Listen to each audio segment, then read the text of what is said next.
என் பேர் ஜிலானு. நான் செய்கிற வேலை சாணம் பிடிக்கிற வேலை. ஏன் ஒரு நாளைக்கு எத்தனை கத்தி சாணம் பிடிப்பீங்க? ஒரு நாளைக்கு நமக்கு ஒரு 20 30 அவ்வளோதான் வரும், ஜாஸ்தியெல்லாம் வராது. வேலை கிடைச்சா உண்டு. சில சமயம் ஹோட்டலுங்களில் கூப்பிட்டா ஓரளவு கிடைக்கும், பாக்கி ஒன்றும் இல்லை. ஹோட்டல்லாம் கூடுவாங்களா? கூப்பிடுவாங்க, சில சமயம் கூப்பிடுவாங்க, சில சமயம் கூப்பிட மாட்டாங்க. அந்த மாதிரி கூப்பிட்டு நீங்க வேலையை முடிக்கும் போது சாப்பாடு போடுவாங்களா? சில 100ல் 1 ஹோட்டலில் 2 ஹோட்டலில் சாப்பாடு கொடுப்பாங்க. 98 ஹோட்டலில் கிடைக்காது.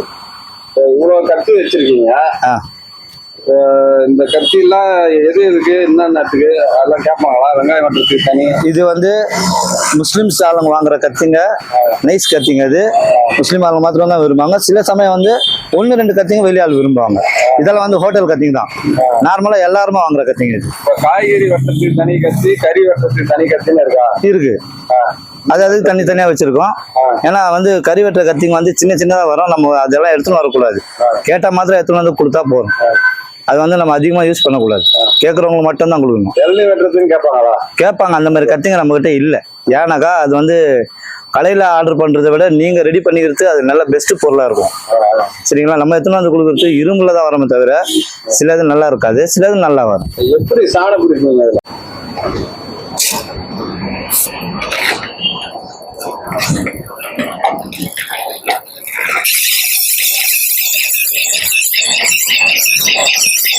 எவ்வளவு நேரம் பிடிக்கணுங்க? ஒரு கத்தி எப்படி இருந்தாலும் 3 நிமிஷம் 4 நிமிஷம் பிடிக்கணும். திருப்பி கூறு இறங்குமா? பிடிக்கிற கத்தி கூறு எவ்வளவு நாள்? மினிமம் 3 மாசம் 4 மாசம் வர வீடுகளுக்கு, ஹோட்டலுங்களுக்கு ஒரு மாசத்துக்கு ஒரு வாட்டி கம்பல்சரி கூப்பிடுவாங்க. இந்த மாதிரி கூறு பிடிக்கும்போது இந்த பொரியெல்லாம் பறக்குது, உங்களுக்கு ஏதாவது பண்ணுமா? இது கண்ணில் பட்டா நமக்கு எஃபெக்ட் தான். கண்ணில் படாத இருக்கும், நல்ல விஷயம் தான். அது கம்பல்சரி. இப்போ கூட என் கண்ணில் இன்னும் கூட பிசிறு இருக்காது, பிசிறு இருக்கு. அது எடுக்கிறது ரேரு. இந்த கத்திக்கு 20 ரூபா வாங்குறேன். நானும் அப்படி இந்த கத்திக்கு 20 ரூபா வாங்குறேன். என்ன வேணா வெட்டுமா? காய்கறி நான்வெஜ் வெட்டுறது கஷ்டம்தான். இல்ல மீனை கட் பண்ணுமா? தாராளமாக கட் பண்ணலாம். அதிகமா எங்க கேட்பாங்க உங்களா இந்த மாதிரி சாணம் பிடிக்கிறாங்க? வீடுங்கள்ல தான் அதிகமாக கேட்பாங்க. வீடுங்கள்ல கேட்பாங்க. இந்த மீன் மார்க்கெட் ரேர் தான். அதுக்கு ஒரு ஆளுங்க இருப்பாங்க. அவங்க போய் அவங்க கரெக்டாக இது பண்ணிட்டு வந்துடுவாங்க. நமக்கு வீடுங்க தான். கத்தியை பொறுத்த வரைக்கும் எந்த சைஸ்ல வேணா நீங்க சாணம் பிடிச்சிருக்கீங்களா? ரொம்ப பெருசாலாம் நம்ம பிடிக்க மாட்டோம். எதனாலனாக்கா அந்த கத்தி நமக்கு இல்ல இந்த மட்டன் வெட்டுற கத்தி அதெல்லாம் பிடிக்கலாம். மட்டன் வெட்டுற கத்தி, சிக்கன் வெட்டுறது அதெல்லாம் கம்பல்சரி பிடிப்போம். 30 கிலோ வரும் சார். 30 கிலோக்கு மேலே தான் வரும்.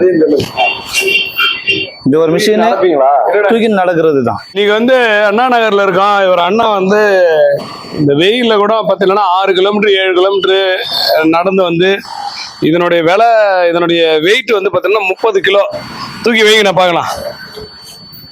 30 கிலோ மேலே தான் வரும். 30 கிலோக்கு மேல எவ்வளோ தெருவுக்கு சுத்துவீங்க? ஒரு நாளைக்கு ஒரு 30-40 தெரு அல்லது 50 தெரு கூட ஆகிடும். வேலை கிடைச்சிச்சுனாக்கா கொஞ்சம் தெருவுங்க கம்மியாக வரும், இல்லைனாக்கா ஜாஸ்தி ஆகும். எத்தனை வருஷம் உழைப்பு இது? இது உழைப்பு எனக்கு விவரம் தெரிஞ்சு ஒரு 12-13 வருஷம் தான். இதுக்கு முன்னாடியெல்லாம் நான் செஞ்ச வேலைலாம் சின்ன வயசு, அந்த வேலையெல்லாம் நமக்கு சொல்லிட்டு இல்லை. இதுதான் நமக்கு பர்மனெண்ட் வேலை. இதுதான் நம்ம இதை தூக்கிட்டு போறது ரொம்ப கஷ்டமா? கஷ்டம்தான். நீ சொல்றதுல விட்டு போயிடும், கருத்து போயிடும். சொல்றதுலாம் கஷ்டம்தான். கடவுளை திட்டுவீங்களா, பாராட்டுவீங்களா? பாராட்டுவேன். கடவுள் இல்லைன்னா நம்ம இல்லை. சரிங்களா? கடவுளை நான் கம்பல்சரி பாராட்டுவேன். இப்போ ரோட்ல நீங்க தூக்கிட்டு போறீங்க, யாராவது திடீர்னு நிப்பாட்டி துட்டு கொடுத்தா வாங்குவீங்களா? அங்கே வாங்குவேன். வாங்குறதுல ஒன்றும் தப்பு இல்லை. ஒரு தராங்க 100 50 அப்படி தராங்க. கார்ல நிப்பாட்டி இந்தாப்பா சாப்பிடுப்பா அப்படின்னு சொல்லவங்களாம் இருக்காங்களா?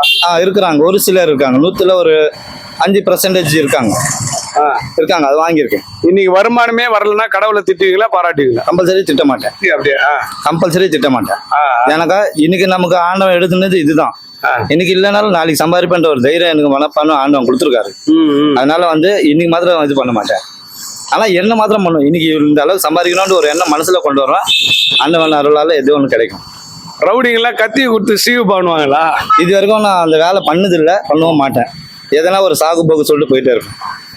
சாகு போக்கு சொல்றதுக்கெல்லாம் ஒன்றும் இல்லை. இந்த கல் சின்ன கல், இந்த கல்லில் பிடிக்க முடியாது. கொஞ்சம் அகலம், இந்த மாதிரி அகலம் வந்தால் தான் கல் அந்த கத்திங்கெல்லாம் பிடிக்க முடியும். நம்மளால முடியாது. வெயிட்டு போட்டு செய்யணும். அதெல்லாம் இப்போ அச்சு போட்ட மாதிரி இருக்குமா? இதை தூக்கிட்டு போய் ஒரு நாள் வந்தா இப்போ ஒரு நாள் லீவ் எடுத்துட்டு மறுநாள் போகிறப்போ கொஞ்சம் கஷ்டம்தான், கஷ்டமாக தான் இருக்கும். அது கண்டினியூவாக போயிருந்தால் ஒன்றும் தெரியாது, கஷ்டம் தெரியாது. அதாவது சமுதாயத்துல உழைக்கக்கூடிய மக்களை வெளி உலகத்துக்கு காட்டுவோம்ன்றதுக்காக தான் இவர் அண்ணனை ஒரு இன்டர்வியூ நம்ம எடுத்தோம். அதனால இவர் வந்து ஒரு உதாரணம் தானே, திருடாம பொய் சொல்லாம ஏதோ ஒரு வேலை பார்க்கறாருல்ல.